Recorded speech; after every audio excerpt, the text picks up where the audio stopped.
Thank you, Madam Chair.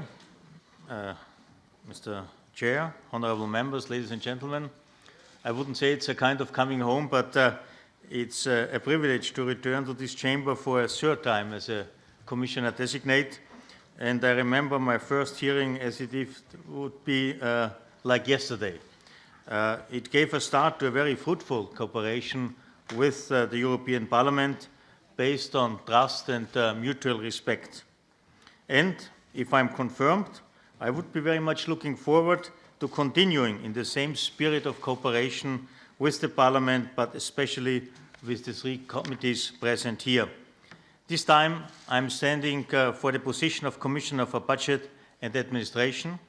I do so fully aware of how vital it's to deploy our financial resources and the talent of our people to the fullest to deliver on the promises we make to our citizens. In this regard, I'm committed to help deliver the vision set out by our President-elect in her political guidelines and to turn our political priorities into results that make a real difference. The challenges we face today are manifold. Current developments on the global stage require that the European Union does not only act more self-assertively, it demands that Europe takes its destiny into its own hands. That's why we need a geopolitical commission that takes the lead not only to close the social and economic gaps within Europe, but also to turn towards challenges into tomorrow's opportunities. For me, the budget is the policy cast in numbers. It's a key enabler of the political priorities, and as such, it is one of the most visible tools to demonstrate the principles of the European Union to its citizens and the European added value. The budget is a tool to ensure Europe remains a democratic, peaceful, prosperous, and competitive force. It's an expression of European solidarity.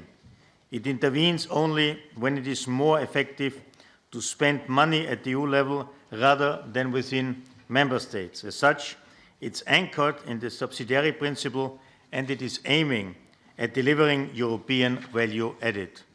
I am well aware that delivering on ambitious political guidelines, as outlined by the President-elect against the backdrop of a possible Brexit and difficult negotiations on the multi-annual financial framework, as it was already sketched out by the Chair, this will be a challenge of my mission right from the outset. However, I can promise that I will spare no efforts to facilitate a timely agreement on a financial framework that is fit for purpose. It's vital to continue negotiations with speed and determination to avoid damaging delays in the launch of new programs. So you can rely on me to make a strong case that the impact of a budget smaller than proposed by the Commission would be damaging for our policy ambitions and would compromise the Union's capacity to deliver efficiently. In this regard, the Commission's MFF proposals remain a very solid basis for an agreement. The new initiative announced by the President-elect need to be taken forward within the framework of this agreement. This means giving a more specific emphasis in the MFF negotiations to certain elements and identifying targeted adjustments where needed. Here, I would also like to thank the European Parliament for its very clear position, which clearly illustrates your expectations for an ambitious European Union budget. As a concrete example, a priority for me in the MFF negotiations will be to include the new Just Transition Fund. Policies to address climate change require unprecedented transformation of the way we live. That's why we have to integrate social and economic aspects of the green change from the start to make sure nobody is left behind. The EU budget will show the way and channel funds to regions and communities most in need. The EU budget already is an instrument of green transition, with 25% of its expenditure for the next MFF earmarked for climate-related activities, which is an increase by 25%. The EU budget also ensures solidarity towards our neighbours and external partners via humanitarian aid, migration management, tackling trafficking networks, and many other initiatives in partnership with third countries. But the EU budget has also long been a vital source of growth-enhancing, future-oriented investment for the whole of Europe. I think in particular of digitalization, innovation, research and education. Having said this, I would like to recall that the EU budget should not be seen in isolation. Whatever the size of the budget is, 1.1 or 1.3% of gross national income, it would not be sufficient to finance all the needs and projects with European value added. The Union budget should be seen as a crucial catalyst of public and private investments, channeling them towards EU political priorities. Only by mobilizing all sources of funding, we will be able to address the challenges facing Europe, to address climate change, to foster innovation, to generate investments, to provide social cushion. I will therefore explore how to better link EU programs and national financing to deliver on our common priorities and obtain the best value for money, and how to channel private funds towards projects serving our common European objectives and the interests of European citizens. The same holds true for the revenue side of the EU budget, which should be in full support of EU policy priorities. In agreement with the European Parliament, I am convinced that reaching an agreement on the revenue side is crucial for concluding the negotiations on the MFF. The European Parliament has made clear that own resources reform and the diversification of revenue sources is a condition for granting its consent on the future framework. I will remind the Council of that position and hope that we can achieve a closer link between EU policy priorities and the budget by introducing new own resources. Sound financial management and the fight against misuse of funds need to be ensured up to the highest standards, while at the same time trying to maintain proportionality and cost-effectiveness of controls. With Olaf, we have at union level a strong, independent and well-respected guardian, tasked to protect the financial interests of the Union. But preventive action and strong enforcement are necessary to gain trust from European taxpayers. However, for me it's imperative to put into place the rule of law mechanism ensuring the protection of the Union's budget in case of generalized deficiencies in Member States.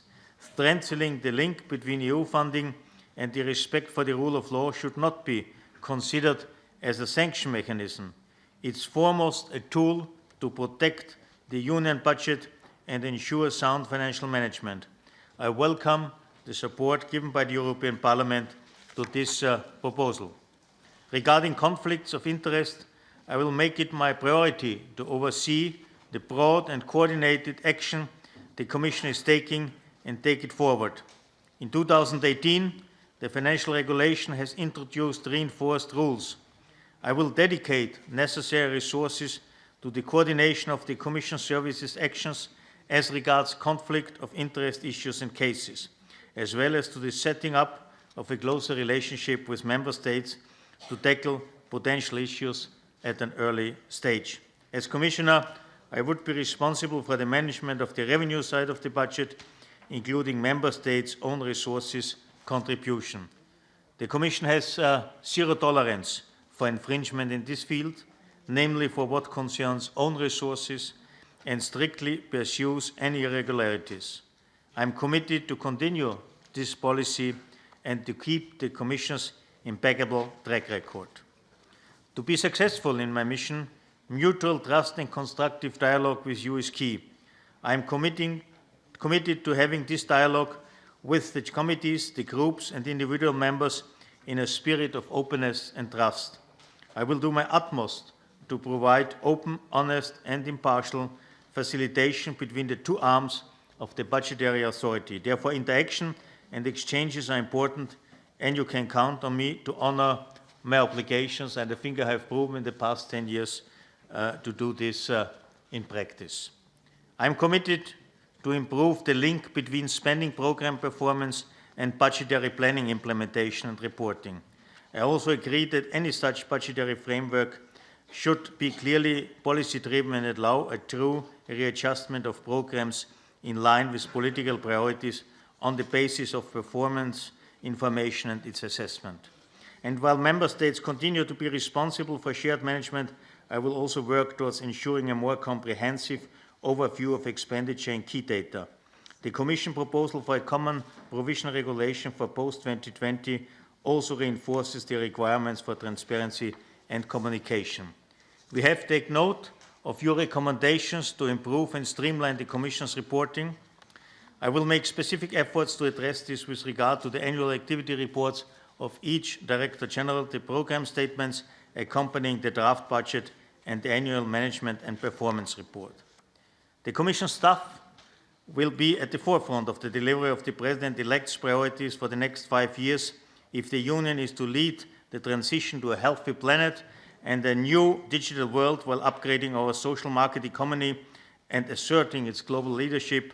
It needs highly skilled and dedicated civil servants. In this context, I would like to lay out key elements of my vision for a diverse, value-driven and future-proof European public administration. I will make sure this vision is translated into a human resource strategy for the Commission. I intend in particular to act on several aspects. First, the EU institutions are required to recruit staff from the broadest possible geographical basis. Currently, 10 nationalities from the pre-2004 Member States are significantly underrepresented among the junior grade administrators in the Commission. I will do my utmost to reverse this trend within this term. This is not only a matter of credibility for the administration, but also a matter of trust in the institution.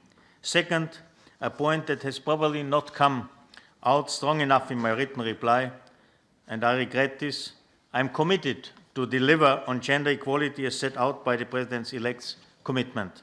Gender equality has always been important for me. When serving my country as a Minister for Science and Research, I introduced, I think it was already 12 years ago, a legally binding quota in committees at universities. As Commissioner in charge of European neighbourhood policy and enlargement negotiations, I wanted my department to lead by example by going beyond the target assigned to it. Third, I believe that transparency, integrity, accountability, professionalism and commitment to public interests should remain tenets of our administration. If Europeans are to have faith in our Union, if confirmed, I will make sure that the Commission leads the way in setting high standards for its members and staff. Fourth, I am committed to deliver on a digitally transformed Commission and user-focused and data-driven public administration. This means building and operating digital government solutions in support of policy and administrative processes. The challenge is to modernize the infrastructure and tools in a secure way. I want the Commission to lead by example, working alongside with Member States in transforming the public sector for a Europe fit for the digital age. Finally, I will therefore ensure that the European Commission has the right tools and capabilities to achieve its digital transformation without exposing itself to new risks. In conclusion, I look forward to working closely with you as a Commissioner for Budget and Administration to deliver together with the European Parliament our ambitious political agenda, and therefore I am looking forward to your questions and a hopeful, interesting and fruitful discussion. Thank you very much.